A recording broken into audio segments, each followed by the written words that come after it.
Alright, today we're going to take a look at Gmail or Google Mail as it's often referred to.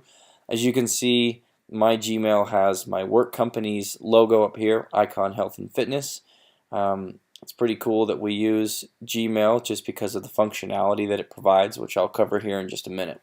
So what I wanted to do is briefly go over the composition of an email within Gmail, take a look at some of the foldering or management of your emails here, the G-Chat or Google Chat functionality, as well as you can see, the Google Drive and kind of Office options that you have. So first, let's take a look at the composition of an email. Fortunate for me, everybody in my workplace is pre-populated into a directory here. So if I were to type Joel, for example, it already pops up with the email address. And then I come down, create a subject, hello Joel. Great, and then the body here can write my message to Joel.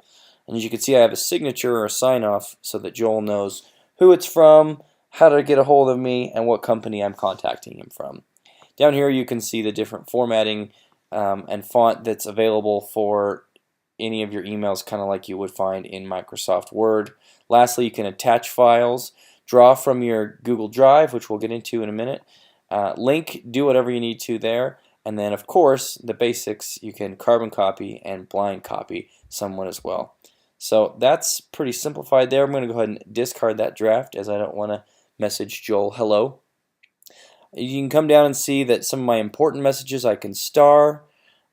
We have different tabs for different themes or people that we work with. So for example, all my schoolwork aside from my actual work I put into a school folder, and then here the Google Chat, I can draw up conversations with people individually or within groups and talk to them and say, hey, I need this or I need that, which is pretty great. It's nice to have that option for communication. Also, in case you delete anything, you can come down and draw from your trash folder, which is fantastic. Or if you're not getting an email from a company and you're waiting on it, you might want to check your spam folder. It seems like stuff usually happens in there. Lastly, here we go to the right, up the top, we have Google Drive, which is fantastic. You've got everything in the cloud here from Google Sheets and Google Docs and Google Sites, you name it. Basically, the entire Google suite is available to all Gmail users, which is fantastic. And especially the calendar, that's one of my favorites. Lastly, what we can do, I know I've said lastly a few times, so it's part of the lastly.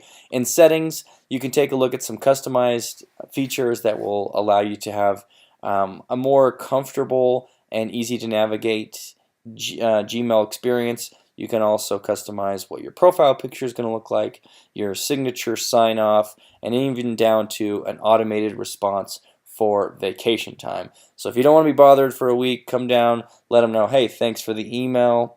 I'm unfortunately out of the office. I'll get back to you as soon as I can. It's like your own virtual assistant.